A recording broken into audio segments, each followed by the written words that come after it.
سے کہا تھا حضور کی محبت کیسے پیدا ہوتی ہے، تو اقبال کہنے لگے درود زیادہ پڑھا کرو، سیرت زیادہ پڑھا کرو، سنا کرو۔ اور تیسرے لفظ اقبال کے حالات میں موجود ہے، کہنے لگے محفل میلاد کھل کے کیا کرو، رسول اللہ کا پیار پیدا ہو۔ حضور کے میلاد کی محفل کھل کے زیادہ کیا کرو، نبی پاک کا پیار پیدا ہوگا۔ اس پیار کے سوتے کو کبھی خشک نہ ہونے دے۔ ساری زندگی ایک بندہ کہتا رہے لا الہ الا اللہ، لا الہ الا اللہ، لا الہ، مسلمان ہو جائے گا؟ کیوں جی؟ اللہ کو تو مان رہا ہے، کہتا میں اللہ کے سوا کسی اور کو مانتا ہی نہیں۔ ساری زندگی اس نے پڑھا ہے، اور اب کہتا ہے مجھے تیرے کلمے کا اعتبار ہی نہیں۔ یا اللہ تجھے کب اعتبار ہوگا؟ فرمایا کہ اپنی زبان سے محمد الرسول اللہ، کہ اپنی زبان سے محمد الرسول اللہ، کہ جب تک تو میرے محبوب کا اقرار نہیں کرتا، اعلان نہیں کرتا، غلامی میرے نبی کی جب تک تو نہیں تھامتا، تب تک میں تیرے کلمے کا اعتبار نہیں کرتا۔ میرے بھائی یہاں دنیا میں بھی جب تک ذات رسالت کو نہ مانے، اس کا ایمان مکمل، حضور سے پیار نہ کرے تو ایمان مکمل، بھائی سمجھ لے، غور کرے، ایمان بھی مکمل نہیں۔ اچھا جی قبر میں چلے دے، کتنے سوال ہوتے ہیں قبر میں؟ بولے کتنے سوال ہوں گے؟ اللہ آپ کو خوش رکھے، 3 سوال ہوں گے۔ پہلا کیا ہے؟ تیرا رب کون ہے؟ میں مثال دینے لگا ہوں، کسی نے انکار کر دیا، کہنے لگا ہا ہیتا لا ادری، میں نہیں جانتا، تو اللہ کو نہیں مانتا تو چاہیے نا رب جہنم میں ڈال دے، پر اللہ نے دوزخ میں نہیں ڈالا، نہیں ڈالنا۔ ابھی دوسرا سوال پوچھو، ما دینو کا، تیرا دین کیا ہے؟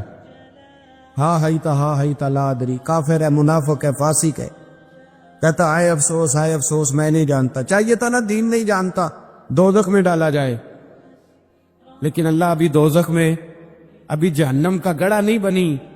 فرمایا تیسرا سوال پوچھو، حضور کا چہرہ دکھایا، ما کنتا تقول فی حق ھذا الرجل، ان کے بارے میں کیا کہتا تھا؟ اس نے کہا میں نہیں جانتا۔ اللہ نے فرمایا تو میرے نبی کو نہیں جانتا، پکڑو اس کو جہنم میں داخل کر دو۔ نہ اپنی ذات کے انکار پر دوزخ میں بھیجا، نہ دین کے انکار پر، کہا میرے مصطفیٰ کو نہیں مانتا، ڈالو اس کو جہنم کے اندر۔ تمام کتب حدیث، تمام بخاری سے لے کر طبرانی تک، تمام کتب حدیث میں اسی رنگ میں روایت ملے گی۔ قبر میں بندہ گیا، مومن ہے، مسلمان ہے، نمازی ہے، 10 حج کیے، 15 عمرے کیے، زکاتیں، صدقات، خیرات، عبادات، نفل، نماز، داڑھی، حج، عمرہ، بڑا کچھ۔ ہاں بھائی من ربو کا، اس نے کہا ربی اللہ، اللہ میرا، اس کو جنت کوئی نہیں ملی، ابھی جنت کی کھڑکی۔ دوسرا سوال پوچھو، ما دینو کا، میرا دین کیا ہے؟ دینی الاسلام، میں اسلام کو مانتا ہوں، جنت مل گئی۔ پورے کے پورے دین کو مان رہا ہے، نماز کو مان رہا ہے، حج کو مان رہا ہے، زکوٰۃ کو مان رہا ہے، عبادات کو مان رہا ہے، ہر چیز کو مان رہا ہے، لیکن جنت ملی۔ فرمایا تیسرا سوال پوچھو، حضور کا جلوہ بدوحا دکھایا۔ کچھ لوگ غلط ترجمہ کرتے ہیں، یہاں بھی کہتے ہیں پوچھا جائے گا یہ کون ہے، یہ لفظ نہیں ہے، ما کنت تقول فی حق ھذا الرجل۔ اللہ فرمائے گا یہ بتا دنیا میں میرے نبی کو کیا کہا کرتا تھا، ان کے بارے میں تو دنیا میں کیا کہا کرتا تھا؟ تو جو کہا کرتا تھا وہ کہہ کے اسی وقت پکار اٹھے گا کہ میں کہا کرتا تھا یا نبی پکارا کر، میں یہ کہا کرتا تھا یا نبی، میں یہ کہا کرتا تھا کہ دشمن احمد پہ شدت کیجئے، ملحدوں سے کیا مروت کیجئے، اور شرک ٹھہرے جس میں تعظیم حبیب، اس پورے مذہب پہ لعنت کیجئے، اور مثل پارس زلزلے ہو نجد میں ذکر آیاد ولادت کیجئے، اور غیظ میں جل جائے بے دینوں کے دل، یا رسول اللہ کی کثرت کیجئے، یا رسول اللہ کی کثرت میں یہ کہا کرتا تھا۔ اچھا اس نے اللہ کو مانا، دین کو مانا، جنت نہیں ملی۔ جب کہنے لگا نا ہوا محمد الرسول اللہ صلی اللہ علیہ وسلم، جب حضور کو پہچانا، حضور کو، نبی پاک کو پہچانا، تو فرمایا نہیں میرے یار کو جانتا ہے، اب کھول دو جنت کا دروازہ۔ تو بھائی مغز قرآن، روح ایمان، جان دین، ہست حب رحمت للعالم. حضور کی محبت اصل ہے دین کی. قرآن مجید سورہ توبہ آیت نمبر 24. کوئی تفسیر نہ پڑھیں، صرف اس آیت کا ترجمہ پڑھیں. فرمایا محبوب کہہ دے تمہارے باپ بھی، تمہارے بیٹے بھی، تمہارے بھائی بھی، تمہاری عورتیں بھی، تمہارا سارا ہی خاندان. بات ہی ختم کر دی. تمہارا سارا ہی خاندان. واموال انک طرف تمہا، اور تمہارا کمایا ہوا مال. وتجارۃ تخشون کسادہا، اور تمہاری وہ تجارت جو تم نے محنت کر کے کاروبار چمکایا ہے اور تم ڈرتے ہو کہ نقصان نہ ہو جائے. ومساکن ترضونہا، اور تمہارا وہ رہنے کا مکان جو تمہیں بڑے پسند ہیں. یہ ساری چیزیں گنوا کے کہا احب الیکم من اللہ ورسولہ. اگر یہ چیزیں تمہیں خدا سے زیادہ پیاری ہو اور خدا کے رسول سے زیادہ پیاری ہو، وجہاد فی سبیلہ، اور ان کے رستے میں جہاد سے زیادہ پیاری ہو، پھر کیا کرو؟ فتربصوا، انتظار کرو، حتی یاتی اللہ بامرہ، یہاں تک کہ اللہ تم پر اپنا عذاب لے آئے گا. اگر تمہیں تمہارے باپ، تمہارے بیٹے، تمہاری اولاد، تمہارا کنبہ، تمہارا خاندان اگر مصطفیٰ کریم سے زیادہ پیارا ہوا تو پھر اللہ کیا کرے گا تم پر؟ اللہ عذاب نازل کرے گا تم پر. اگر یہ چیزیں تمہیں خود رسول پاک نے بیان کیا اور لفظ انداز دیکھی حدیث پاک کا، لا یؤمن احدکم حتی اکون احب الیہ من والدی و ولدہ، تم میں سے کوئی اس وقت تک مومن ہی نہیں ہو سکتا جب تک میں اسے اس کے ماں باپ اور اس کی اولاد والناس اجمعین، اور بات ہی ختم کر دی. فرمایا جب تک سب لوگوں سے بڑھ کر مجھ سے پیار نہ کرے اتنی دیر تک مومن ہو سکتا. حضرت عمر حضور کی بارگاہ میں آئے، عام آدمی نہیں، جناب فاروق اعظم. نبی پاک صلی اللہ تعالی علیہ وسلم کی یہ حدیث سنی تو حاضر خدمت ہوئے. کہنے لگے یا رسول اللہ صلی اللہ علیہ وسلم، میں ہر چیز سے بڑھ کر آپ سے پیار کرتا ہوں، اور میں خالی نعرے لگانے والا نہیں، میں گھر سے تجربہ کر کے آیا ہوں. میں نے اولاد سامنے رکھی ہے، پھر آپ کا پیار سامنے رکھا ہے. حضور مجھے اولاد نہیں زیادہ پیاری، آپ زیادہ پیارے ہیں. اولاد زیادہ پیاری نہیں، ہم نے بھی کبھی سامنے رکھی ہے. اولاد اور حضور کا پیار ہے. جی میں حدیث پاک بیان کر رہا تھا تو روک گیا ہوں اچانک ہی. رکھی ہے کبھی سامنے؟ جی اگر رکھی ہوتی نا تو بیٹے کو پہلے بٹھا کے اس کو کہتے بیٹے پہلے قرآن سیکھ، پہلے حضور کا فرمان سیکھ. بیٹا جیسے ہی بڑا ہوتا کمپلیں داڑھی کی نکلتی، اگر حضور سے پیار ہوتا تو اماں اسے کہتی بیٹا داڑھی نہ مڈانا. یہ مصطفیٰ کا طریقہ ہے. اگر نبی پاک سے محبت ہوتی نا میرے بھائی، اگر کامل پیار ہوتا تو ابا جی نصیحت کرتے کہ بیٹا خبردار داڑھی چھوٹی بھی نہ کرانا، یہ رسول اللہ کی سنت ہے. لیکن ہم نے ابھی اس چیز کو سامنے ابھی لا رہی ہے. ابھی خالی میلاد میں محبت کرتے ہیں، ابھی خالی معراج شریف والے دن ہی پیار کرتے ہیں، ابھی اس کے اثر رنگ تک نہیں آئے. سنیے اور غور کیجیے. حضرت عمر عرض کرنے لگے یا رسول اللہ صلی اللہ علیہ وسلم، میں نے اولاد سامنے بٹھائی ہے، پھر آپ کا چہرہ سامنے لایا ہوں. حضور مجھے اولاد نہیں پیاری، آپ ہی زیادہ پیارے. پھر عرض کی حضور میں نے کل کمائی، کل جمع پونجی لا کے اپنے سامنے رکھی ہے، مجھے مال پیارا نہیں، آپ زیادہ پیارے. یا رسول اللہ صلی اللہ علیہ وسلم، میں نے ماں باپ کے چہرے سامنے رکھے ہیں، بہن بھائیوں کو رکھا ہے، رشتہ داروں کو رکھا ہے، دوستوں یاروں کو رکھا ہے، مجھے وہ نہیں پیارے، آپ پیارے. اور حضور پھر میں نے اپنا علاقہ اور قبیلہ بھی سامنے رکھا ہے. حضور مجھے وطن سے پیار نہیں، آپ سے پیار ہے. اور محبوبہ حد ہو گئی، میں نے اپنی عزت بھی سامنے رکھی ہے، عزت بھی. لیکن محبوبہ مجھے عزت نہیں پیاری، آپ زیادہ پیارے ہیں. حق پسند لوگ تھے، سچی بات کرنے والے. حضرت عمر کہنے لگے یا رسول اللہ صلی اللہ علیہ وسلم، پھر میں نے اپنے نفس کو، اپنی جان کو، اپنی روح کو سامنے رکھا ہے. مجھے لگتا ہے کہ جان مجھے زیادہ پیاری ہے. یہ نہیں کہا کہ زیادہ پیاری ہے، مجھے سمجھ رہے ہیں بات کو؟ مجھے لگتا ہے کہ جان مجھے آپ سے.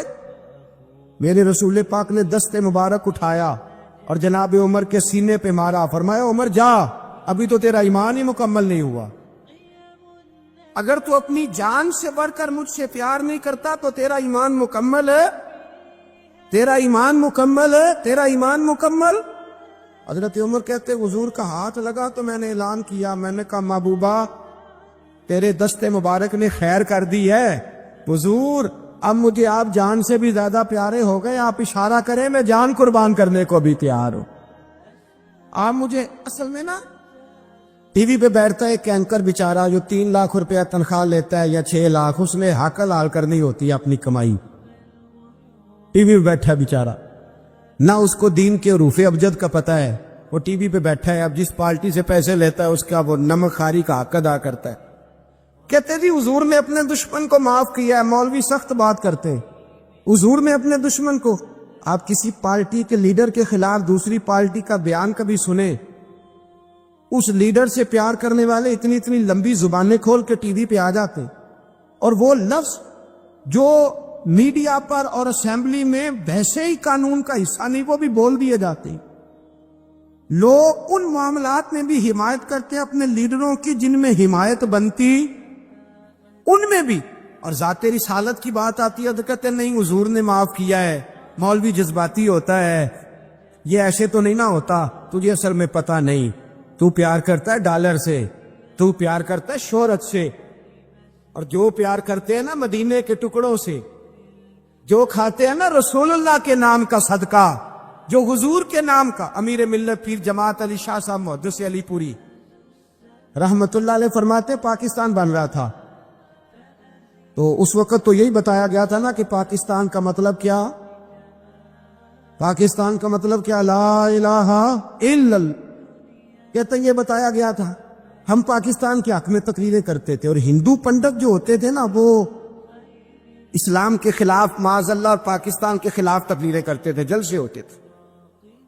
پھر جماعت علی شاہ صاحب کہتے ایک جگہ ہندوؤں کا جلسہ تھا تو ایک پنڈت تقریر کر رہا تھا، اب سارے ہندو تھے، مسلمان تھا ہی کوئی نہیں، سب ہندو بیٹھے تھے اور وہ سن رہے تھے، تو معاذ اللہ اس نے تقریر کرتے کرتے نا حضور کی ذات اقدس کے بارے میں کوئی جملہ کہہ دیا، کوئی نازیبہ بات کہہ دی، اور کوئی نہیں تھا، وہ ایک ملنگ تھا، وہ پیچھے بیٹھ کے، جو دوری ڈنڈا نہیں ہوتا جن کے ہاتھ میں، اور ڈنڈا بھی کئی رنگوں کا ہوتا ہے ان کا، وہ اس نے پکڑا ہوا تھا اور وہ پتہ نہیں کیا اس میں پیس رہا تھا۔ امیر ملت فرماتے اس کے کان میں سپیکر کی آواز گئی کہ حضور کے بارے میں بات کر دی، اس نے ڈنڈا پکڑا، ملانگس آدمی تھا، پیچھے سے نکلا، کسی نے روکا بھی نہیں، اسٹیج پہ چڑھا سیدھا اور 2-4 ڈنڈے زور زور سے پنڈت کے سر پہ دے مارے، پنڈت مر گیا، پرچہ ہو گیا، مقدمہ ہو گیا، جیل ہو گئی۔ امیر ملت کہتے ہیں میں جیل میں ملنے گیا، میں جیل میں دیکھے بندہ ان پڑھ تھا، بات بڑی پڑی کر گیا۔ امیر ملت فرماتے ہیں بندہ سادہ تھا پر بات بڑی حسین کر گیا، بندہ بالکل بے عمل تھا پر بات ایمان کی کر گیا۔ آپ فرماتے ہیں میں جیل میں ملنے گیا تو میں نے کہا سائیں نہ تو نماز پڑھے نہ روزہ رکھے نہ تو مسجد آئے، تو عبادات کی طرف توجہ نہیں کرتا اور تو نے اتنا بڑا کام کر دیا ہے، ہندو مار دیا ہے۔ تو پیر صاحب کہتے ہیں میری طرف دیکھ کے نا پنجابی میں بولا، کہنے لگا پیر جی مینوں دے سیدھے لفظ بھی کوئی نہیں ہوندے، مینوں کی پتا جے سیدھے لفظ بھی کوئی، مینوں نہیں پتا میرا درجہ کی ہے۔ پیر صاحب میں نماز نہیں پڑھدا میری غلطی ہے، روزہ نہیں رکھدا ہے میری غلطی ہے، میں عبادت نہیں کردا میری غلطی ہے، پر پیر صاحب یہ تو نہیں نہ ہو سکتا کہ میرے سامنے کوئی میری اچھی تے سچی سرکار دی بے ادبی کر کے لنگ جائے۔ لفظ بڑے کمال کہہ گیا، کہنے لگا پیر صاحب میں گناہگار ہوں پر اپنے نبی کا غدار نہیں ہوں، گناہگار ضرور ہوں پر میں غدار نہیں کہ میرے سامنے کو رسول اللہ کے بارے میں آ کے پوچھ لیتے ہیں لوگ مسئلہ، کہتے ہیں ایک مولوی ملا تھا کہہ رہا تھا حضور کو علم غیب نہیں، میں نے کہا تینوں ملیا سی مینوں ملتا دسنا سی، میں انہیں تجھے ملا تھا نا اور تو نے سن لی بات، کیسے سن لی، کیسے تیرے دل میں خیال آیا؟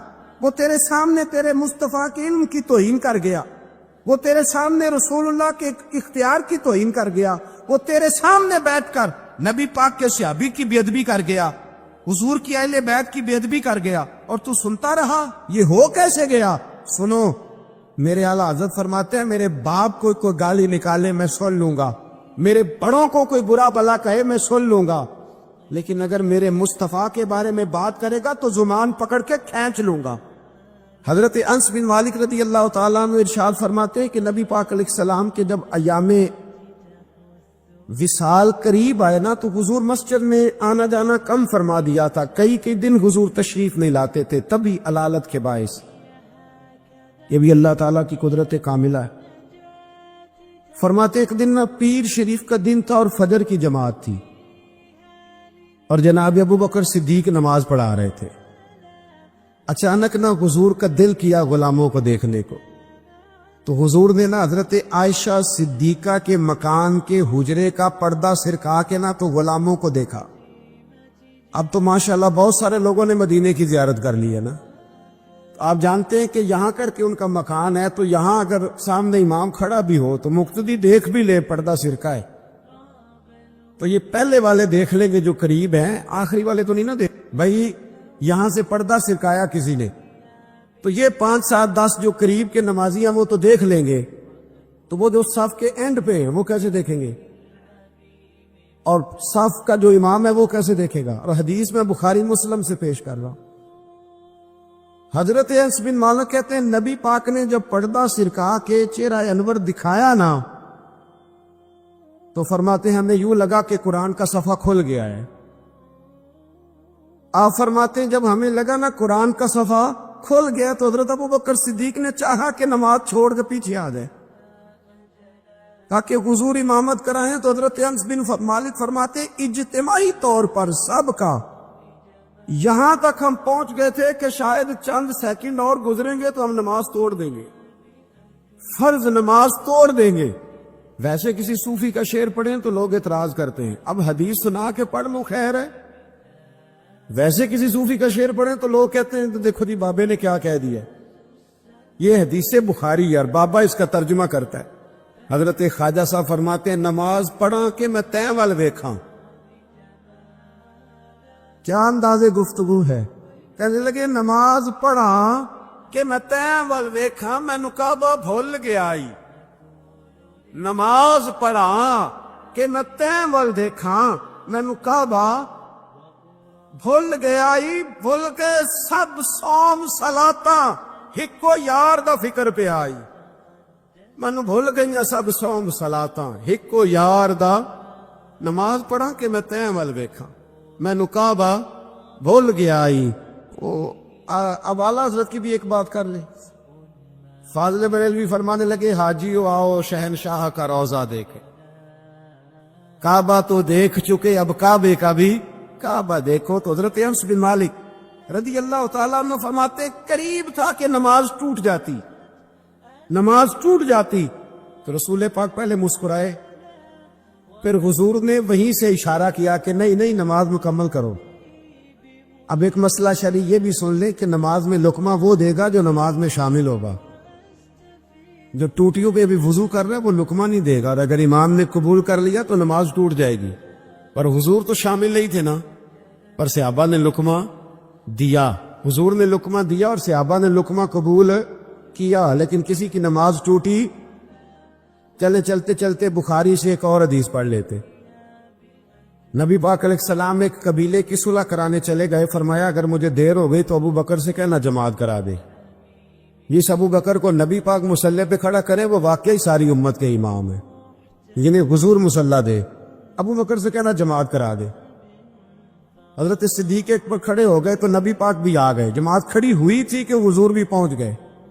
شارحین کہتے 3 5 یا 7 صفیں تھی صحابہ کی، حضور جس صف میں جاتے صحابہ جگہ چھوڑ دیتے، یہ بخاری مسلم ہے، صفیں ٹوٹتی رہی پر نماز کسی کی بھی نہیں ٹوٹی، اور حضور پہلی صف کے پیچھے جا کے کھڑے ہوئے تو حضرت ابو بکر صدیق نے ایک قدم پیچھے اٹھایا، حضور نے اشارہ کیا چل پڑھا نماز، نماز پڑھا کہ میں تیں ول ویکھاں مینوں کعبہ بھول گیا آئی، بھول گئے نہیں سب سوم صلاتاں ایک کو یار دا فکر پہ آئی۔ 2 3 دفعہ حضور نے اشارہ کیا پر جناب صدیق ایک بار پیچھے ہٹ گئے، حضور مصلی پہ چڑھ نماز پڑھائی، تو نماز کے بعد فرمایا جب میں نے جو کہا تھا، اب لوگ کہتے ہیں حضور نے خود ہی تو کہا ہے، تو حضور فرمانے لگے ابو بکر جب میں نے جو کہا تھا کہ جماعت کراؤ تو کیوں نہیں کرائی، بخاری ہے۔ حضرت صدیق اکبر نے ہاتھ باندھے تو رو پڑے، عرض کرنے لگے حضور اب ابو قحافہ کے بیٹے کی اتنی جرت تو نہیں نا کہ نبی پاک کے مصلی پہ کھڑے ہو کے نماز چڑھائے، حضور پیچھے ہو اور یہ مصلی پہ نماز، اتنی ضرورت تو نہیں نا. تو رسول اللہ کی محبت اصل ایمان. یہ جو محبت ہوتی ہے نا، یہ شوق پیدا کرتی ہے، محبت وارفتگی لاتی ہے، محبت جینے کا طریقہ بتاتی ہے. آپ کا نا دل کرے حضور کا ذکر کرنے، اور جب آپ نبی کریم علیہ السلام کا نام لے تو پتہ چلے کسی خاص الخاص کا ذکر کیا جا رہا ہے. آپ کے چہرے کے تاثرات بتائیں کہ آپ کو مصطفیٰ کریم سے بڑا پیار ہے. آپ نعت سنیں تو آپ کا دل لگے، جمے، شوق ہو. آپ مدینہ، ایک صاحب آئے مدینہ شریف سے مجھے ملنے کے لیے، واپس آئے تو کہنے لگے حضرت صاحب آپ، میں نے ارادہ کیا ہے غریبوں کی مدد کروں گا، یتیموں کی مدد کروں گا، عمرہ میں نے کر لیا. میں نے کہا یار یہ بات تیری ٹھیک ہے، نفل یا عمرے سے بہتر تھا غریب کی مدد کرتا، پر تو یہ نہ کہے کہ میں نے اب جانا نہیں، یہ اچھا نہیں لگتا. تو کہے کہ اللہ مجھے بار بار لے جائے، ہر بار لے جائے. وہ تو فلسفہ جو بیان کر رہا ہے وہ ٹھیک ہے، لیکن جو محبت والے معاملات ہیں نا ان میں کوئی کمپرومائز ہو سکتا؟ حضور سے محبت. حضرت ابوبکر صدیق کے ابا جی کلمہ پڑھ گئے تھے جب مکہ فتح ہوا نا، تو حضرت ابو قحافہ نے کلمہ پڑھا. اب وہ مدینہ مکہ مکرمہ میں نبی پاک کی بارگاہ میں کلمہ پڑھنے حاضر ہوئے. جناب صدیق اکبر بڑے راضی تھے، ان کے بچے بھی مسلمان تھے، بچیاں بھی مسلمان تھی، پوتے بھی مسلمان تھے، نواسے بھی مسلمان تھے. حضرت صدیق اکبر آج بڑے راضی ہیں کہ دیکھو میرے ابا جی بھی کلمہ پڑھ گئے. بڑے راضی، بڑے راضی، اور اتنے راضی کہ کبھی یہاں بیٹھتے، کبھی وہاں بیٹھتے، کبھی حضرت علی کو بتاتے، کبھی حضرت طلحہ کو بتاتے، کبھی حضرت زبیر کو بتاتے، کبھی عمر فاروق کو، کبھی عثمان غنی. یار دیکھا تم نے، اللہ نے کرم کیا، میرے ابا جی بھی مسلمان ہو گئے، اب میری 4 نسلیں حضور کی غلام بن گئی. کیا بات ہے. جب ان کی کیفیت دیکھی نا، قلبی کیفیت، تو نبی کریم صلی اللہ علیہ وسلم نے کہا ابو بکر تمہیں مبارک ہو، ہمارے والد بھی مسلمان ہو گئے. جب کہا نا مبارک ہو تو صدیق اکبر رو پڑے، اٹھ کے حضور کے قریب گئے، نبی پاک کا دست مبارک پکڑ کے چوم لیا، عرض کرنے لگے یا رسول اللہ مجھے اللہ کی عزت کی قسم، میرا باپ مسلمان ہوا ہے، میرے کلیجے میں پھول کھل رہے ہیں، دل ٹھنڈا ہو گیا ہے، لیکن حضور میں قسم اٹھا کے کہتا ہوں اگر آپ کے چچاؤں میں سے کوئی کلمہ پڑھ لیتا نا تو مجھے اپنے باپ کے کلمہ پڑھنے سے زیادہ خوشی ہونی تھی. اگر آپ کے چچا میں سے کوئی، نہیں سمجھ آئیے آپ کو میری بات، اگر ان میں سے کوئی ابو لہب، ابو سفیان، ابو طالب اور ان سب میں سے کوئی شخص کلمہ پڑھتا، آج مسلمان ہوتا، تو مجھے زیادہ خوشی ہوتی. نبی کریم صلی اللہ علیہ وسلم نے جب ان کی طرف غور سے دیکھا تو عرض کرنے لگے یا رسول اللہ صلی اللہ تعالی علیہ وسلم، اصل بات یہ ہے کہ جب اگر چچاؤں میں سے کوئی کلمہ پڑھتا تو آپ نے زیادہ راضی ہونا تھا، اور حضور مجھے اپنے راضی ہونے سے آپ کا راضی ہونا زیادہ اچھا لگتا ہے. آپ کی رضا، آپ کی طبیعت. یارو ہم لوگ پتہ کہتے میں جی بڑا اصول پسند ہوں جی، میں سیدھا سیدھا چلتا ہوں. بھئی اصول پسند اور ہوتا ہے، محبت والا اور ہوتا ہے. ایک اقرا بن حابس رضی اللہ تعالیٰ عنہ کہتے ہیں میں نے ایک دن عرض کی یا رسول اللہ آپ بچوں سے بڑا پیار کرتے ہیں، میں تو نہیں کرتا، میں تو ذرا کھینچ کے رکھتا ہوں، ڈانٹ کے رکھتا ہوں. تو حضور فرمانے لگے تیرے دل سے اگر اللہ نے رحمت کو کھینچ لیا ہے تو میں کیا کروں، مجھے تو اس نے رحمت للعالمین بنایا. اصول پسندی اور ہوتی ہے اور محبت اور ہوتی ہے، ان دونوں میں فرق ہوتا ہے. ہم لوگ کہتے ہیں جی میں اصول پسند ہوں جی، پابندی سے نماز پڑھتا ہوں، روزہ سیدھا سیدھا چلتا ہوں جی، میں اس چکر میں نہیں پڑھتا کہ میں غلامی کروں، میں محبت کروں، میں نعت پڑھوں، میں محفل میں جاؤں، یہ کام میں نہیں کرتا. حضرت عمر فاروق رضی اللہ تعالیٰ عنہ سے بڑا تو اصول پسند کوئی نہیں نہ ہوگا. یعنی بہت بڑا چودھری بھی اگر اپنی گلی کے اندر، حضرت ابو سفیان جیسے لوگ مسلمان ہو گئے، کلمہ پڑھ لیا، اور جناب ابو سفیان رضی اللہ تعالیٰ عنہ نے اپنے گھر کے اندر نہ تھوڑی سی سامنے اینٹیں رکھ کے جگہ بنا لی، تو حضرت عمر کو پتہ چلا تو فرمایا جیسے بنائی ہے ویسے وہ کھیڑو بھی، آپ نے لوگوں کا رستہ تنگ کر دیا. اصول پسند آدمی، اصول کی بات آئے تو بیٹے کو بھی معافی نہیں، کسی کو معافی نہیں، بڑے اصول پسند تھے. اتنی لوگوں نے کہا عمر تو بڑا اصول پسند ہے، پر یہ مسجد نبی کی گلی میں جو نبی پاک کے چچا حضرت عباس کا پرنالہ لگا ہوا ہے اور وہ سب لوگوں کے کپڑے کیچڑ سے بھر دیتا وہ پرنالا نہیں نظر آتا، گلی میں لگا ہے۔ اب تو ہمارے پرنالے اور طرح کے ہیں نا، تو جو حرم شریف میں آپ میزاب رحمت ہے وہ دیکھا نا آپ نے، وہ پرانے زمانے میں جو لوہے کے پرنالے ہوتے تھے، تو وہ واقعی پوری گلی جو تھی نا وہ گزر کوئی نہیں سکتا تھا، اتنا اچھا شاور ہوتا ہی کوئی نہیں تھا جتنا وہ ہوتا تھا۔ وہ بڑا تگڑا قسم کا پرنالا ہوتا تھا، تو کوئی شے نہیں گزر سکتی تھی بڑی دیر تک۔ بارش کے رکنے کے بعد بھی ساری چھت سے جب تک پوری مٹی اور پوری توڑی ساری نہیں نا اتر جاتی تھی، تب تک وہ پرنالا نہیں سانس لیتا تھا، تو پرنالا بہتا تھا۔ اور وہاں سے بڑا مین گلی تھی مسجد کو آنے کی، لوگوں کے کپڑے آلودہ ہو جاتے، اتنے لوگوں نے حضرت عمر سے کہا یہ پرنالا نہیں نظر آتا، یہ نہیں اصول پسندی؟ تو جناب عمر فاروق رضی اللہ تعالیٰ عنہ فرمانے لگے اتار دیتے ہیں پرنالا، یہ بھی اصول پسندی ہے، اتارتے۔ حضرت عمر فاروق نہ گئے، اور شارحین نے لکھا ہے کہ اونٹ کے اوپر بیٹھ کر آپ نے یوں پکڑ کے نا پرنالا کھینچا، اور جناب عباس کے گھر والوں سے فرمانے لگے 4 کونے ہوتے ہیں گھر کے، چھت کے 4 کونے ہیں، کسی اور میں لگا لو پرنالا، کو ضروری ہے کہ نمازیوں والی گلی پہ لگایا جائے؟ یہ کہہ کے آ گئے، کسی کی جرت تھی بات کرے؟ حضرت عباس آئے تو لوگوں نے آ کے کہا کہ عمر نے پرنالا اکھیڑ دیا اور فرمایا کہ 4 کونے کئی اور لگا لو، تو حضرت عباس مسکرائے۔ لوگوں نے کہا مسکراتے کیوں ہو؟ فرمانے لگے کوئی مسئلہ نہیں، عمر خود آ کے لگا کے جائے گا، جیسے اکھیڑا ہے ویسے۔ لوگوں نے کہا وہ عمر ہے، عمر کو بدلنا اور اس کی بات کو بدلنا، اور اتنی جرت کہ وہ لگا کے جائے، جس بندے کو دیکھ کے شیطان گلی کا رستہ بدل جاتا ہے، آپ اس کی بات کر رہے ہیں۔ فرمایا میں نے کہہ دیا نا عمر لگائے گا، تو انشاءاللہ عمر لگائے گا۔ حضرت عباس مسجد میں آئے، نماز پڑھی تو کہتے میں نے بات چھیڑی دی۔ عمر خود کہنے لگے کہ حضور آپ سے تو امید نہیں تھی۔ حضرت عباس سے کہنے لگے بھئی جگہ بھی ہے، 4 کونے ہوتے ہیں گھر میں، کو ضروری ہے اسی کونے پہ لگے جہاں سے نمازی گزرتے؟ یہ بخاری مسلم کی حدیث ہے۔ حضرت عباس کہنے لگے عمر 4 کونے ہیں، میرے پاس جگہ بھی ہے پرنالے کی، میں نے بھی کئی دفعہ سوچا تھا اکھیڑ دوں، اور میں بھی اسی گلی سے گزرتا ہوں، میرے کپڑوں میں بھی کیچڑ بڑی دفعہ پڑا ہے، پر مجبوری یہ ہے، اکھیڑ اس لیے نہیں سکتا کہ یہ پرنالا میرے نبی کریم نے اپنے دستے مبارک سے لگایا تھا۔ فرمایا میں مکان بنا رہا تھا، چھت بنا رہا تھا، تو حضور اچانک آ گئے، اور کئی لوگ گواہ ہیں اس کے، رسول کریم تشریف لائے، اور نبی پاک علیہ السلام نے فرمایا لاؤ چچا تھوڑا میں بھی کرتا ہوں، اور پھر میرے نبی کریم صلی اللہ تعالی علیہ وسلم نے اپنے دستے مبارک سے یہ پرنالا لگایا تھا۔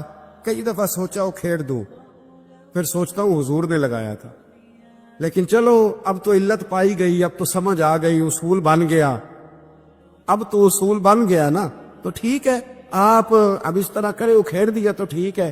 جناب کہنے لگے پہلے کیوں نہیں بتایا؟ بھئی وہ نمازیوں پہ چیٹے پڑتے ہیں، گلی کا رستہ ہے، فرمایا رست پڑتے ہیں تو پڑھتے رہے، آپ نے بتایا کیوں نہیں؟ حضرت جناب عباس کہنے لگے کہ آپ کا کیا خیال ہے کہ میں یہ کروں گا کہ لوگوں پہ چیٹے پڑے اور مجھے پرواہ نہ ہو؟ حضور نے لگایا تھا۔ حضرت عمر فاروق نے نا جناب عباس کا بازو تھاما،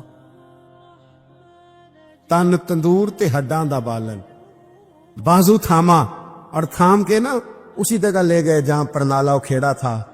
پہلے تو اونٹ پہ چڑھ کے لگایا تھا نا، تو اب کہنے لگے حضرت عباس سے کہ آپ نا میرے کندھوں پہ چڑھ گئے، میرے کندھوں پہ تن تندور تے ہڈاں دا بالن، اسی ہاواں نال تپایا، کپ کپ مکیاں پیڑے کیتے، اتوں عشق پلے تھن لایا، تن دا سالن تے من دی ہانڈی، لون صبر دا پایا، غلام فریدہ وے میں ساری تیری، تینوں اجے یقین نہیں آیا؟ فرمایا خود لگائیے۔ حضرت عباس رضی اللہ تعالیٰ عنہ وہ پرنالا لگا کے اترے، حضرت عباس بھی رو رہے تھے اور جناب عمر بھی رو رہے تھے، آنکھوں میں آنسو تھے۔ فرمایا ہم یہ نہیں دیکھیں گے کہ علت کیا ہے، وجہ کیا ہے، ہم تو یہ دیکھیں گے کہ رسول اللہ کی نسبت کیا ہے۔ نبی کریم علیہ السلام کے دستے مبارک لگ گئے، ساری وجوہات ختم ہو گئی۔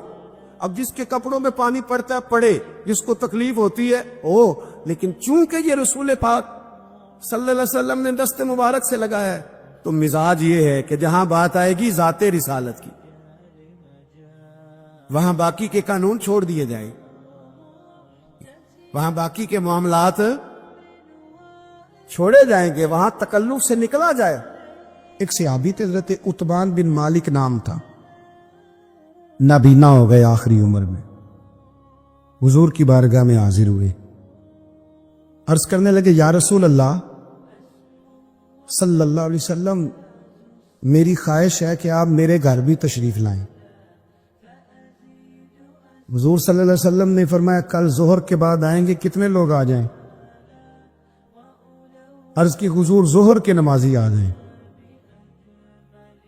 جتنے لوگ تھے نا ظہر کے وقت نبی کریم ان کو لے کے نا ان کے گھر گئے۔ یہ حضرت ابو ہریرہ حدیث کے راوی ہیں، مسلم شریف میں موجود ہے۔ حضرت ابو ہریرہ کہتے ہیں جب ہم ان کے گھر گئے تو وہ جذباتی ہو گئے، کسی نے کان میں بتایا حضور آ گئے تو جذباتی ہو گئے، تو نعرے لگاتے ہیں، کہتے ہیں لوگو آؤ ذرا میرے گھر کی طرف تو آؤ، دیکھو تو صحیح جو کائنات میں سب سے زیادہ عزت والے ہیں وہ میرے مہمان بنے ہوئے، آؤ ذرا۔ یہ جذباتی پن ہے۔ جب آپ میں آتا ہے نا بھائی، جب آپ میں آتا ہے پھر بڑی ساری چیزیں، اس نے کہا تھا عشق ایک ڈھونگ ہے، اور میں نے کہا تجھے عشق ہو خدا کرے، پھر کوئی تجھے اس سے جدا کرے، تو اسے تسبیحوں پہ پڑا کرے، تو اسی کا نام جپا کرے، تو گلی گلی پھرا کرے، پھر میں کہوں کہ عشق ایک ڈھونگ ہے اور تو نہیں کہا کرے۔ یہ تو باتیں ہوتی ہیں کنارے پہ کھڑے ہو کے، جب بندہ غوطہ زن ہوتا ہے پھر پتہ چلتا ہے پانی کتنا ہے۔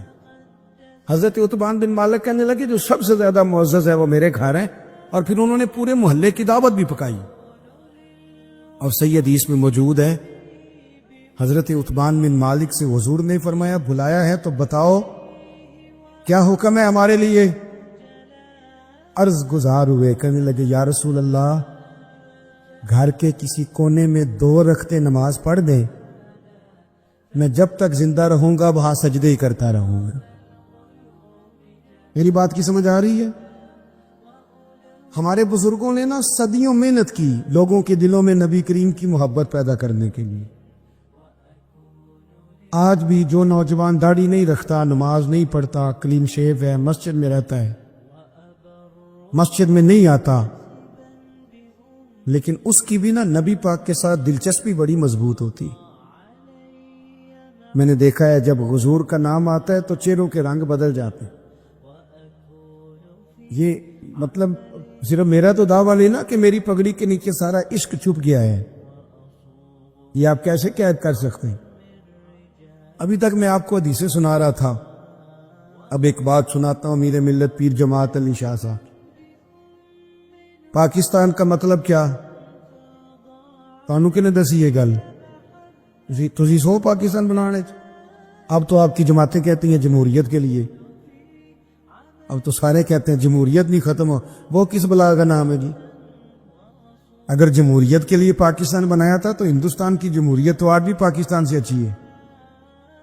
ہاں آج تک وہاں کوئی ڈکٹیٹر نہیں آیا۔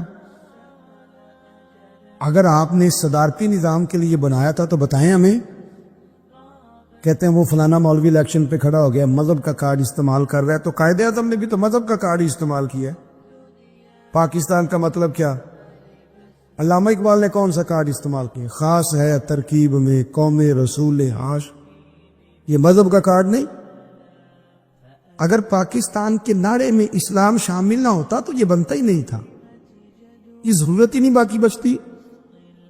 اگر آپ نے جمہوریت کے لیے میرے بھائی بنایا تھا تو میں کیا چکا ہوں کہ ہندوستان میں جب ان کی لوک سبھا کا اجلاس ہوتا ہے تو وہ جوتے مارتے ہیں ایک دوسرے کو، لیکن اسمبلی کبھی مدت سے پہلے ٹوٹی تو آپ کس جمہوریت کی بات کرتے ہیں؟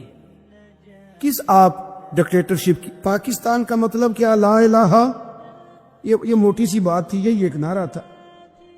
امیر ملت علیہ رحمہ فرماتے ہیں پیر جماعت علی شاہ صاحب کے ہم نہ مسلمان علماء اور مشائخ یہ تقریریں کرتے تھے کہ پاکستان بنے گا تو دین نافذ ہوگا، غریب امیر ایک برابر ہو جائیں گے، انصاف دروازوں پہ ملے گا، تقریریں کرتے اور نبی کریم علیہ السلام کے نظام کی فضیلت بیان کرتے۔ ہندو پنڈت جو تھے نا، وہ لوگوں کو کہتے تھے بڑا سخت قانون آ جائے گا، ہاتھ کٹیں گے، گردنیں کٹیں گی۔ جاگ رہے ہیں آپ لوگ؟ آج بھی کچھ لوگوں کو خوف طاری ہوتا ہے کہ دین نافذ ہو جائے گا تو پتہ نہیں کیا ہوگا۔ دین تو رحمت کا نام ہے، یہ اگر نافذ ہوگا تو ہر گھر میں امن آئے گا، سکون آئے گا۔ ایک جگہ نا ہندوؤں کا جلسہ تھا، امیر ملت کے حالات میں لکھا ہے، ہندوؤں کا جلسہ تھا تو وہاں سارے ہندو ہی تھے، ہندو پنڈت ہی تقریر کر رہا تھا، کوئی مسلمان نہیں تھا۔ ایک بابا جی بیٹھے تھے، وہ بابے نہیں ہوتے جن کے پاس رنگین ڈنڈا ہوتا ہے، نہیں پتا آپ کو؟ رنگین ڈنڈے والے ایک بابا جی پیچھے بیٹھے تھے۔ تو ہندو پنڈت نے تقریر کرتے کرتے نا معاذ اللہ ثم معاذ اللہ نقل کفر کفر نہ باشر، حضور کی شان اقدس میں نا کوئی کمزور جملہ کہہ دیا۔ تو بابا نا اس کے کانوں میں آواز گئی اس بندے کی، وہ جن کے پاس کئی رنگوں کا ڈنڈا ہوتا ہے، وہ آیا اور پیچھے سے سٹیج پہ چڑھ گیا۔ پنڈت کے سر پہ اس نے ایک ہی ڈنڈا مارا ہے، پر مارا ذرا تگڑا کر کے، پنڈت ڈھیر ہو گیا، مر گیا۔ اب ظاہر ہے وہ سٹیج پہ سارے وہی لوگ تھے، قابو کر لیا، جیل میں ڈال دیا۔ امیر ملت بھی جماعت علی شاہ صاحب رحمۃ اللہ علیہ فرماتے ملنے گیا جیل میں۔ میں نے اسے کہا یار نماز تو پڑھتا کوئی نہیں، داڑھی تو نے رکھی کوئی نہیں، پر کمال تو نے بڑا کر دیا۔ کہنے لگا شاہ جی مجھے تو ادب اداب بھی نہیں آتے آپ سے بات کرنے کے، حضور نماز نہیں پڑھتا، داڑھی نہیں رکھتا، میری غلطی ہے، پر اب میں گناہگار ضرور ہوں پر اپنے نبی کا غدار تو نہیں۔ اب یہ تو نہیں نہ ہو سکتا کہ میرے سامنے کو میری اونچی اور سچی سرکار کی بے ادبی کر کے گزروں۔ مجھے نہ شکوہ اس بات کا کہ جو میلاد کی محفلوں پر بعض اوقات تنقید ہوتی ہے یا معراج کی، یا یہ ایک منظم طریقے سے ہم اپنے بچوں کو دور کر رہے ہیں نبی کریم سے۔ ہم نا رات کو بڑی کہانیاں سناتے ہیں بچوں کو کہ میں نے بڑی محنت کی، بڑی کوشش کی، چھوڑے ساری دنیا کرتی ہے۔ بچوں کو جب بھی بات سنائے مدینے والے محبوب کی سنائے۔ حضور نے ڈیوٹی لگائی ہے اپنی اولاد کو اپنے نبی کی محبت سکھاؤ، اپنے نبی کی اولاد کی محبت سکھاؤ، قرآن مجید سکھاؤ۔ تو حضور سے نا جذباتی وابستگی پیدا کریں۔ میلاد شریف والے دن نا آپ کا چہرہ بتائے کہ آج آپ بڑے خوش ہیں، آپ کی گفتگو بتائے کہ آج آپ بڑے خوش ہیں، آپ کا لب و لہجہ بتائے کہ آج آپ بڑے خوش ہیں۔ اپنا نا ذوق ہونا چاہیے، مزاج ہونا چاہیے۔ پیر صاحب نہ آ رہے ہیں میلاد والے دن، پیر صاحب تو کوئی ضروری ہے پیر رہنا، ایک دن صفائی کر لیں مسجد کی۔ ناراض ہو گئے آپ لوگ؟ چلے میں ایک پیر کی مثال ہی دے دیتا ہوں۔ بابا فرید صاحب سے بڑا تو پیر نہیں نا پنجاب میں دوبارہ ہوا۔ تو بابا صاحب کہتے ہیں اٹھ فریدا ستیا تے جھاڑو دے مسجد، اٹھ فریدا ستیا تے تو ستا ہے تے رب جاگدا، تیری ڈاڈے نال پرید۔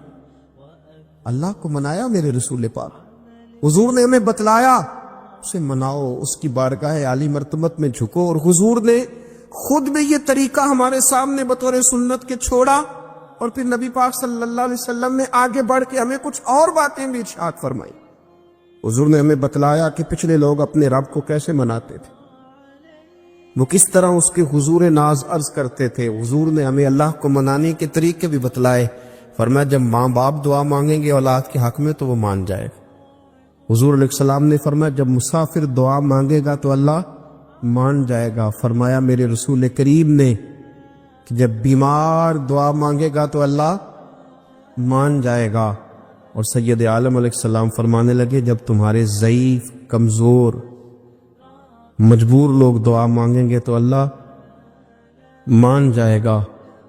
اور حضور نے فرمایا جب تم فرض ادا کر کے دعا مانگو گے تو اللہ مان جائے گا۔ اور میرے محبوب نے فرمایا جب پچھلی رات اٹھ کے تم اس کے حضور عرض کرو گے تو وہ تمہاری دعاؤں کو قبول کر لے گا، وہ تم مان جائے گا۔ اور حضور نے ہمیں دن بتائے، فرمایا جمعے والے دن مانگنا مان جائے گا، شب قدر کو مانگ لینا مان جائے گا، شب برات میں دعائیں کرنا وہ مان جائے گا، رمضان کی راتوں میں مانگنا مان جائے گا، قرآن پاک کے ختم کے موقع پر دعا کرنا مان جائے گا۔ طریقے بتلائے، اب یہ ہے کہ ہم نے تو مانگنا تھا نا اس کی بارگاہ، ہم نے تو حاضر ہونا تھا، ہم نے تو جانا تھا۔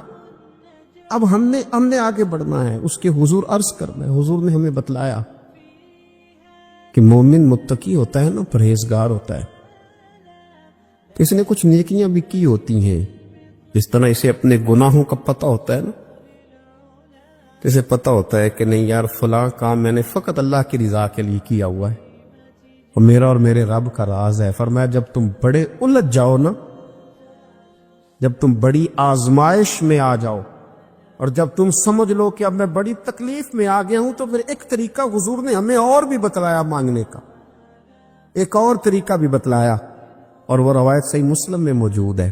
راوی حضرت عبداللہ ابن عمر رضی اللہ تعالیٰ، حضور فرماتے ہیں 3 لوگ سفر کر رہے تھے۔ یہ آپ اندازہ فرمائیے، صحیح مسلم کی حدیث ہے، ذرا حضور کے سمجھانے کا ایک یہ رنگ بھی ہے اللہ کو منانے کا، ایک یہ انداز بھی ہے اس کی بارگاہ میں گزارشات پیش کرنے کا، یہ بھی ایک طریقہ حضور نے ہمیں بتلایا۔ اگرچہ اپنی نیکیوں کو چھپانا چاہیے، نیکیاں جو چھپی ہوئی ہوتی ہیں وہ قیمتی ہوتی ہیں، وہ قیمتی چیزیں ہوتی ہیں جو لوگوں نے چھپا کر کے رکھی ہوتی ہیں۔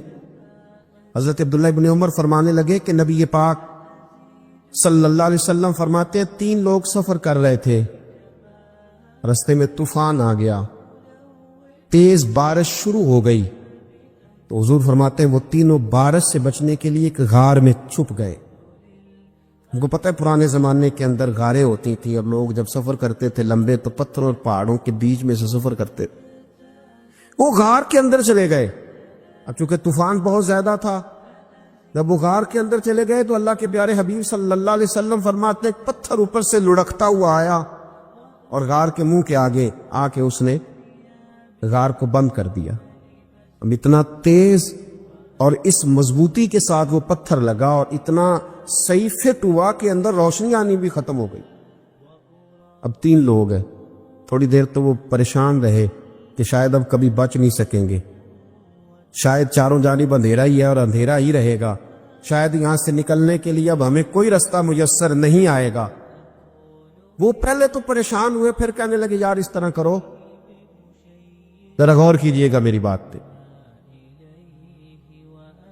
فرمایا اس طرح کرو، اگر کوئی زندگی میں نیکی کی ہے نا تو ذرا اس نیکی کو یاد تو کرو، اور یاد کر کے اس مالک کے حضور عرض تو کرو، وہ کریم ہے، کوئی آنکھو شاید من جاوے تے گل کم تتڑی دا بن جاوے، عرض تو کرو۔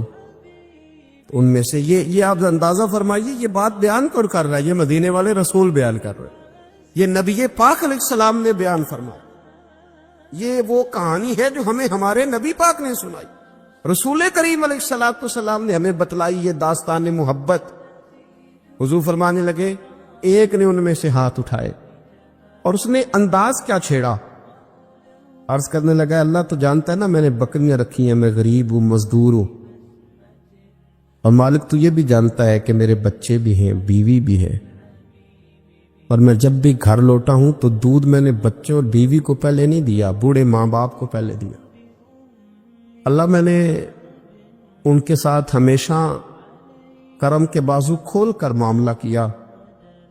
وہ غار میں تنہا بیٹھے ہیں اور اپنے مالک کو منا رہے ہیں، عرض کرتے ہیں اللہ تجھے یاد ہے نا ایک رات جب میں بڑی دیر سے لوٹا تھا، لکڑیاں کاٹتے درخت تلاش کرتے مجھے دیر ہو گئی، میں دیر سے لوٹا تھا، نیت یہ کر رکھی تھی کہ دودھ سب سے پہلے ماں باپ کو پلاؤں گا، مالک جب میں لوٹا تو وہ بوڑھے تھک کر کے سو گئے تھے، میری بیوی نے مجھے کہا کہ بچوں کو پلا دو، وہ سو گئے، تو میں نے کہا نہیں میرے ذمے ہے ان بوڑھوں کے دل کو ٹھنڈا کرنا، ان سے پیار کرنا۔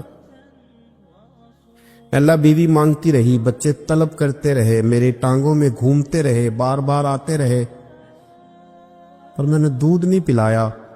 اے مالک فجر ہو گئی، آفتاب طلوع ہونے کا وقت آ گیا، پر میں نے ماں باپ کے بیدار ہونے کا انتظار کیا۔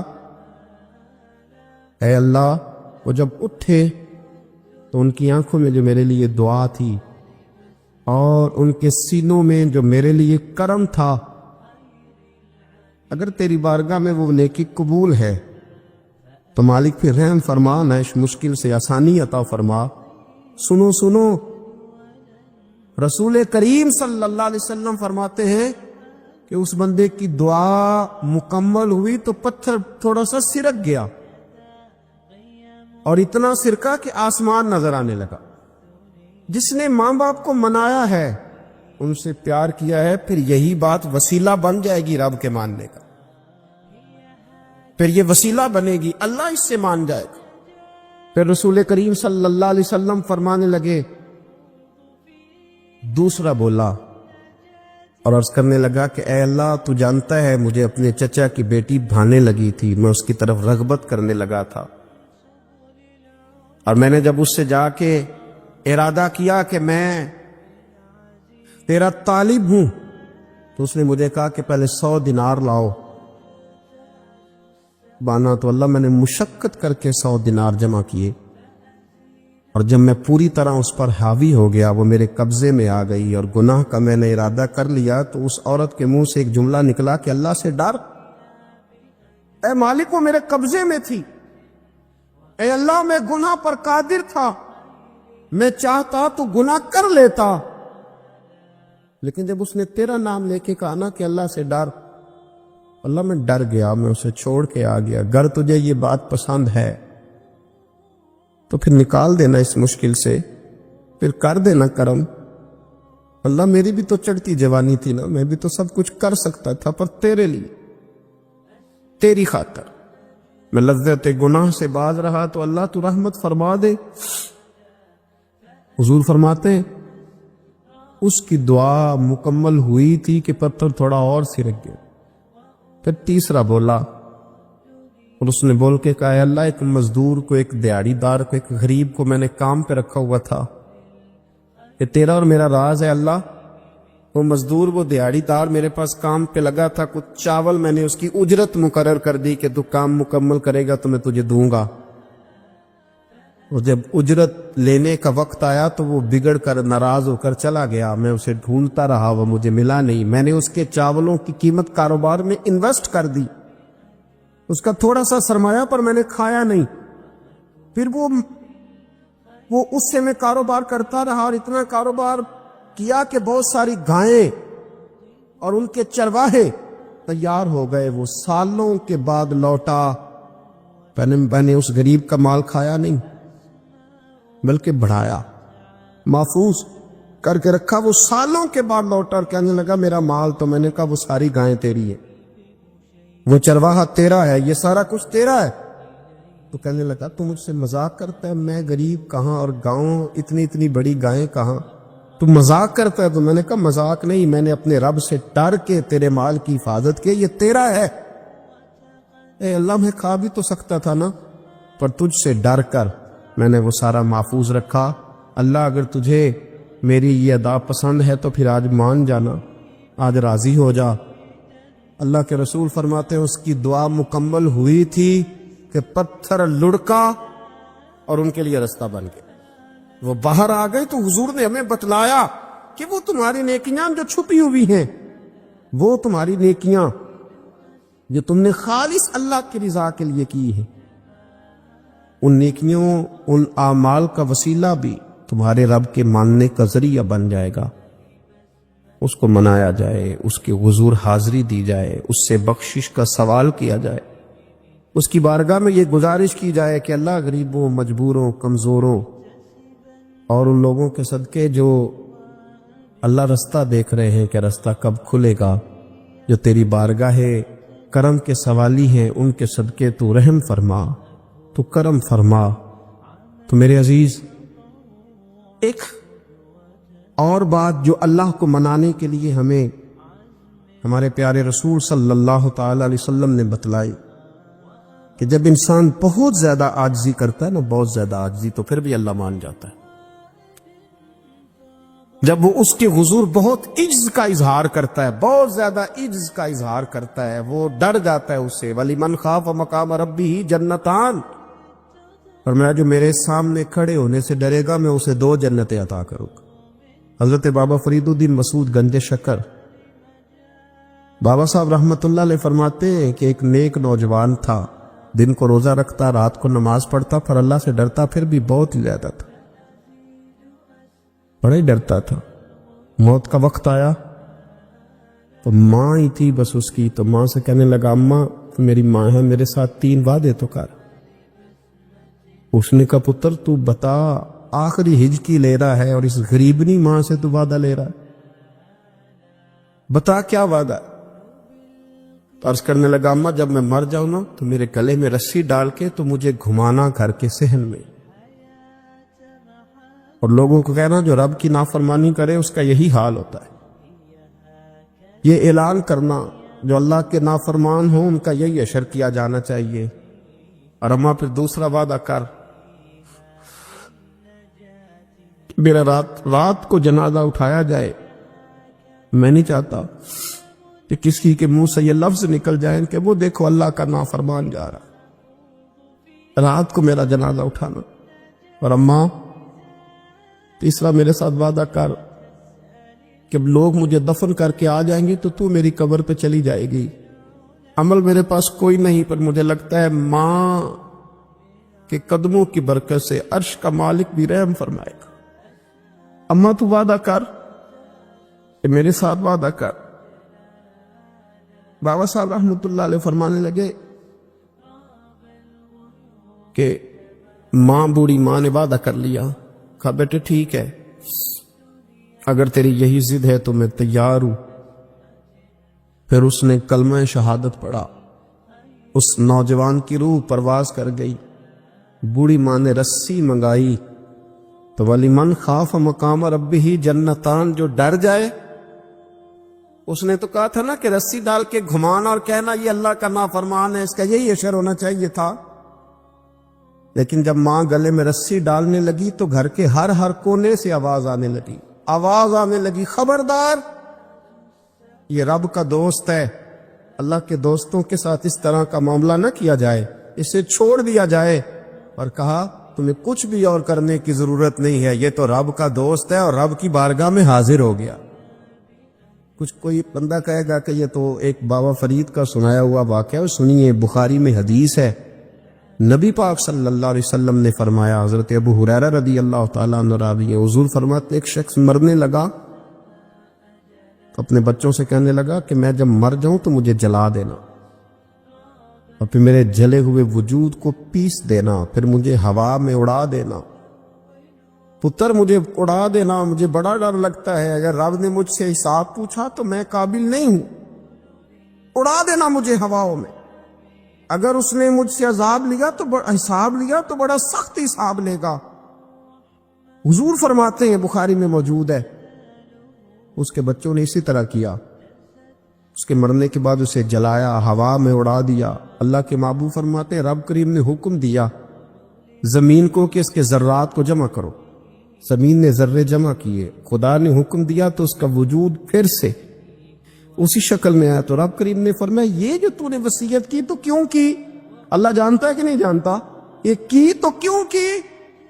تو وہ پڑا کہنے لگا اللہ میرے اندر تو طاقت نہیں تھی تیرے سامنے کھڑا ہو کے حساب دے سکوں، تجھے منانے کے لیے تیرے خوف سے ڈر گیا، میں ڈر گیا۔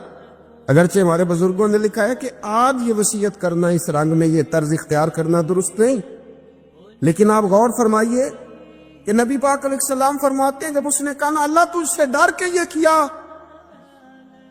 تو رب کریم نے فرمایا جا پھر میں نے تیری مغفرت کر دی، کیونکہ اللہ کو پتہ تھا یہ دل سے بات کر رہا ہے۔ ایک چوتھی بات میرے رسول پاک علیہ السلام نے فرمایا کہ جب رب نہ مانے تو پھر وہ کمزوروں کے صدقے مان جاتا ہے، پھر وہ ضعیفوں کے صدقے مان جاتا ہے۔ فرمایا اللہ تم سے بارشیں روکنا چاہتا ہے پر تمہارے ضعیفوں، کمزوروں، غریبوں کے صدقے، مجبوروں کے صدقے وہ تم پر بارشیں برساتا ہے۔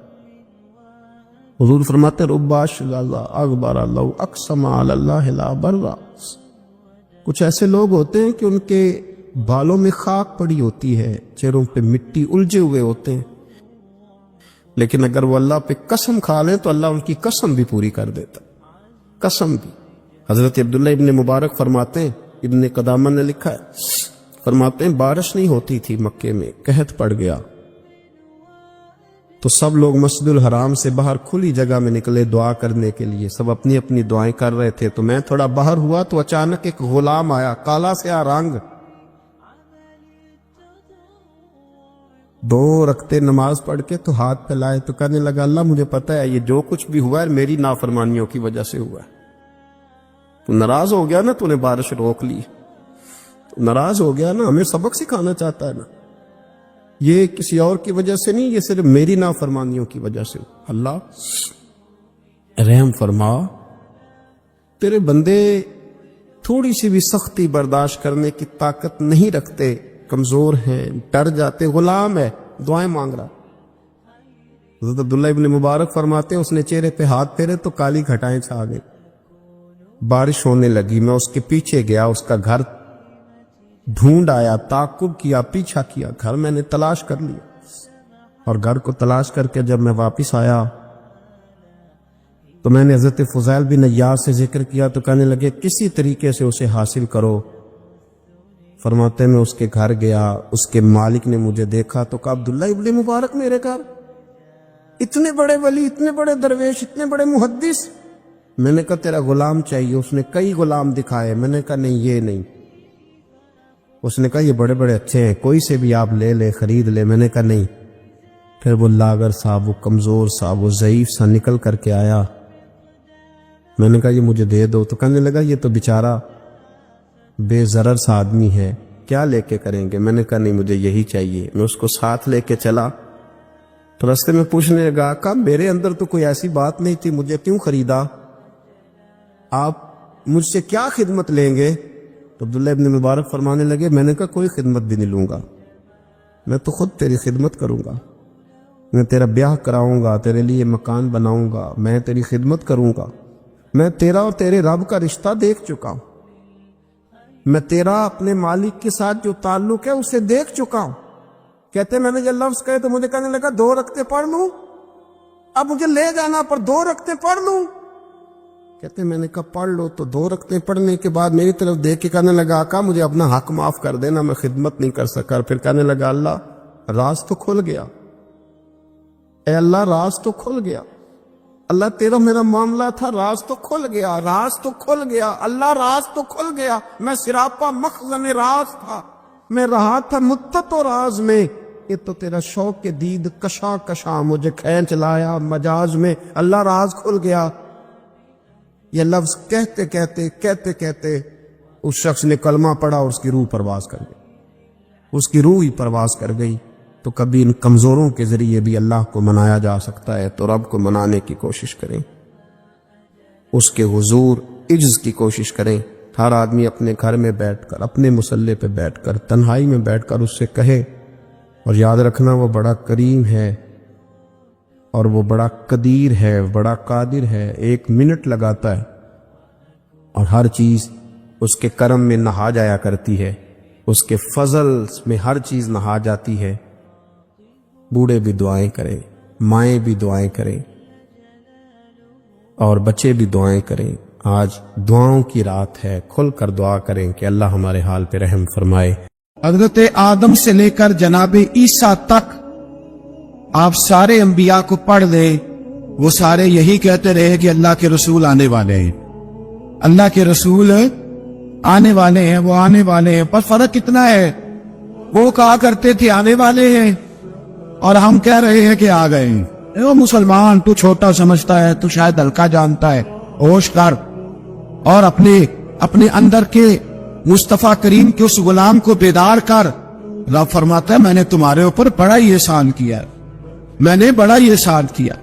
یا اللہ کیا؟ اور میں اس بات سے فیہم رسول ہوں، میں نے تمہیں اپنا شانوں والا رسول عطا کیا ہے۔ دیکھو تو لوگ کہتے ہیں ہمیں بھی بڑی خوشی ہے، ہمیں بھی میلاد نہیں ہم مناتے، خوشی ہمیں بھی بڑی ہے، پر جلوس میں ہم نہیں جاتے۔ میں دردمندانہ سوال ہے بھئی ہمیں کیسے پتا چلے گا تمہیں خوشی ہے؟ خوشی ہو تو کیسے پتا چلے گا؟ بھئی ایک آدمی نے اپنے بھائی کو بلایا کہ میرے بیٹے کی شادی ہے، اس کو کارڈ بھیجا، اس نے وصول ہی نہیں کیا، میں ناراض ہوں۔ اس کو کہا شادی کی دعوت پہ آؤ، کہا میں نے نہیں آنا، میں ناراض ہوں۔ اور ہر بات پہ کہتا ہے مجھے بڑی خوشی ہے پر تم شادی کرو، آنا میں نے کوئی نہیں۔